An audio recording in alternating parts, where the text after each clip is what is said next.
Ora, muito bem, então connosco temos os nossos primeiros convidados e eu, como sempre, vou começar com as senhoras, como tinha que ser, como é óbvio, uma questão de cortesia. E vamos então apresentar, temos aqui connosco a Ana Fernandes. Olá, bom dia, Ana. Bom dia, Ricardo, bom dia, João. Muito obrigado por aceitar o nosso convite para fazer uma viagem um bocadinho longa para aqui chegar, né? E já vamos explicar porquê, porque na verdade você nem mora cá, em Portugal. Não moro cá. Mas não veio de propósito para o programa, ou veio? Não. Juntei o útil ao agradável. Fez muito bem. E vem acompanhado também pelo Dr. João Lopes. Olá, bom dia. Bom dia. Bem-vindo também. Bom dia, muito obrigado. Bom dia para todos. Antes de começarmos a conversa, só queria aqui fazer uma confirmação. Estive a consultar a minha agenda e confirma-se que o mês de Abril é de facto o melhor dia, o melhor mês para... melhor mês. Só o dia não corresponde. Não? Para si, qual o dia é? não corresponde. Diga. São 7 dias depois, a seguir à liberdade. Portanto, a seguir à liberdade é o dia indicado para muito bem. para Portanto, nascer. Ricardo, estás em desvantagem. Eu ainda Cuidado. tenho que esperar até setembro. Muito bem, muito obrigado então aos dois por estarem aqui. Obrigada, É um eu. prazer receber-vos. E nós, como vocês certamente já têm reparado, aqui o nosso grande objetivo é divulgar a cultura aqui de Portugal e coisas maravilhosas que têm vindo aqui que nos espanta mesmo. A Celeste, que acabou de nos ligar também, escritora, e que nos tem acompanhado e tem interagido muito até, através das redes sociais connosco. E hoje temos o prazer de conhecer então aqui também a Ana, que vai-nos falar um bocadinho da sua obra também. E eu há bocadinho estava a dizer que não mora cá porque você mora em França. Moro em França. Portanto, você fala Paris. na primeira pessoa quando se trata de imigração. Logicamente, estou em França já há 28 anos. É a idade do João, quase, ele tem 25. Nota-se. Obrigado. Obrigado, Ricardo. E aproveito para Depois de um dizer que o elogio mês de deste. Abril realmente é excepcional.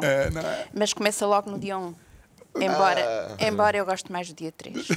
Do dia 3. Eu o dia 1 não gosto muito porque vou ter consulta no dentista. Mas pronto, é só por isso. Mas isso é o dia das mentiras, também pode estar a mentir, não Podes é? pegar no telemóvel e dizer, olha, desculpe lá, afinal não vou aparecer. Não, eu posso chegar lá ao dentista e eles disserem, não tinha nada consulta, estávamos a gozar Ainda estás consigo. com essa esperança. Não, por isso. Exatamente, e como estava a dizer, estou há 28 anos a viver em Paris, o que significa que, mesmo se nunca cortei, se Portugal é o meu berço, Mangualde é o meu mundo, é o meu carinho, é a minha família, não é? São as minhas raízes, parecendo que não consegui acompanhar como alguém que está ali todos os dias, que vive ali. É muito mais difícil acompanhar a vida e a sociedade da terra onde nós nascemos. Claro. Acabamos por nos tornar, de algum modo, não desconhecidos, mas o outro, ou a outra. Tornamos-nos o imigrante que tem muitas vezes etiqueta. Sim, infelizmente. Sim. Infelizmente. E eu posso dizer isso com conhecimento de causa. Eu, quando saí de Mangualde, aliás, em Mangualde eu era conhecida como a Dona Ana. Portanto, eu trabalhava numa empresa, no serviço pessoal, que é hoje os Recursos Humanos, uma empresa de 150 pessoas, e, portanto, era a Dona Ana. E logo no primeiro ano que eu vim de férias, depois de ter ido para a França, muitas, não digo todas, mas muitas das pessoas passaram ao meu lado e viraram a cara. Isso dói. Dói para o imigrante. O imigrante precisa de ser acarinhado. No sentido em que o imigrante, por vezes, é forçado a emigrar. Não vai por prazer. Vai, muitas das vezes, à procura de melhores possibilidades na vida, de conseguir mostrar à própria família que vai vencer, que quer vencer e que se vai, de algum modo...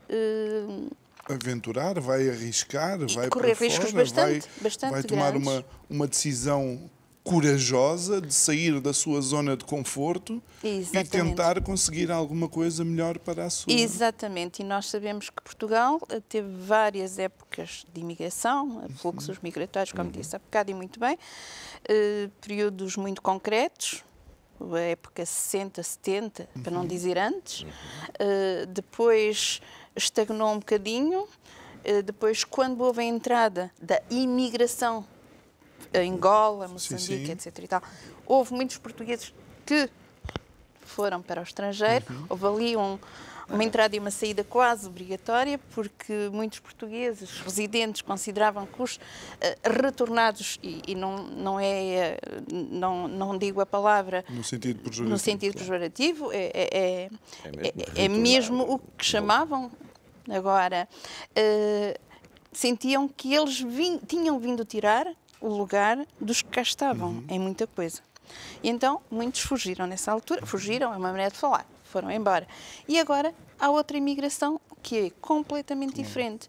Ora, qual é a razão para que os portugueses imigrem? É porque aqui não têm as condições que eles querem. Não é? À partida, se tivessem aqui uma vida estável, não precisa de... É que não podemos falar de riqueza e pobreza. É poder viver dignamente. E muitos vão porque não conseguem. Depois, claro que há outras razões. É o mérito que se dá atualmente aos jovens formados. Há muitos que entendem que não têm um mérito, que não são reconhecidos. E, como tal, eles vão tentar noutros países. Mas é que não são mesmo. Nós vemos jovens formados portugueses a irem para o estrangeiro e a receberem prémios de reconhecimento, foi há bem mérito, pouco tempo, uma e enfermeira. aqui às vezes até para ter uma oportunidade para desenvolver a atividade para a qual eles dedicaram tantos anos, têm algumas dificuldades. Portanto, não é uma questão, por vezes, de querer ser diferente, de querer ter mais dinheiro, também é o reconhecimento. E, portanto, há muita coisa a desenvolver no nosso país, entendo eu, sem perceber nada de política, porque não estou a falar de política. Não, estamos a eu falar e a política somos dois, mas há um grande trabalho nesse sentido a fazer. Até nesse que você falou, no caso, falou da enfermeira, que lá teve esse reconhecimento, e vemos aqui o reconhecimento que estão a ter os enfermeiros em Portugal. Exatamente. Não é? São completamente desigual. Pronto, depois sabemos muito bem que, e nós falamos, eu e o João, sobre a imigração. Sim, o que a Ana está a dizer não é estranho a quem nos vê e nos vê, se calhar, também um pouco por todo o mundo, não é estranho à realidade que vocês conhecem, que é transversal ao país inteiro, de norte a sul, mas que afeta mais algumas regiões do que outras. Muitas das vezes também pela proximidade da fronteira, que é o tal convite à saída da zona de conforto e o tal arriscar, porque a proximidade é um pouco maior. Parece que está mais perto, porque estamos ali a meio caminho da fronteira, nós estamos a cerca de 1 hora da fronteira atualmente, mas e temos a linha da Beira Alta que passa em Mangualde, temos uma estação que é porventura a mais importante da linha da Beira Alta e onde o fluxo migratório teve efetivamente deu uma grande importância àquela linha ferroviária, porque era dali que partiam, de toda aquela zona, de toda aquela região, partiam os imigrantes, sobretudo para a França, não é? Na época de 60, sobretudo para a França. Antes disso, houve uma imigração importante do Conselho para o Brasil e também para outros países da América Latina, como a Venezuela. Houve um fluxo migratório muito importante, sobretudo para o Brasil. Para além da deslocação normal do interior para o litoral, sobretudo claro. para Lisboa. Exatamente. Não é? Na nossa zona diz-se que não é bom português quem não tiver alguém de família em Lisboa. Okay. Ou não é bom daquela zona se não tiver uma pessoa de família a viver em Lisboa. Porque, efetivamente, esse fluxo dava... As famílias eram muito grandes. Os recursos eram escassos. A terra era difícil de trabalhar.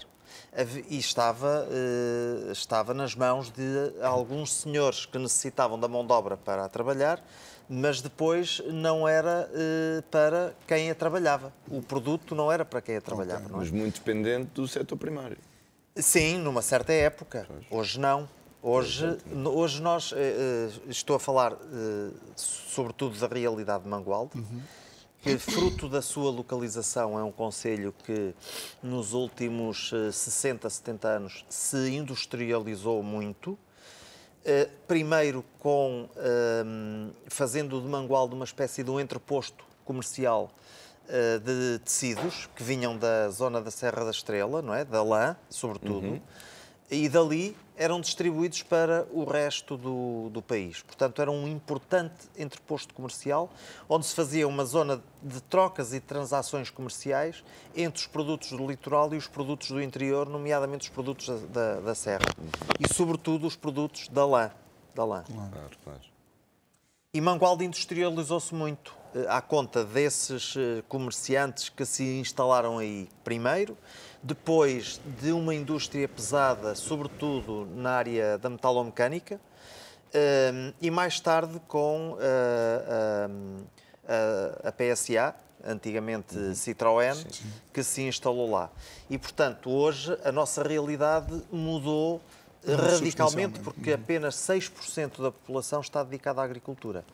E destes 6%, eu talvez não me engane se disser que 90% dos 6% são jovens agricultores, que estão hoje dedicados a uma nova agricultura, com um potencial em que esses jovens reconheceram efetivamente capacidade de poder produzir para, sobretudo para o exterior, para exportar.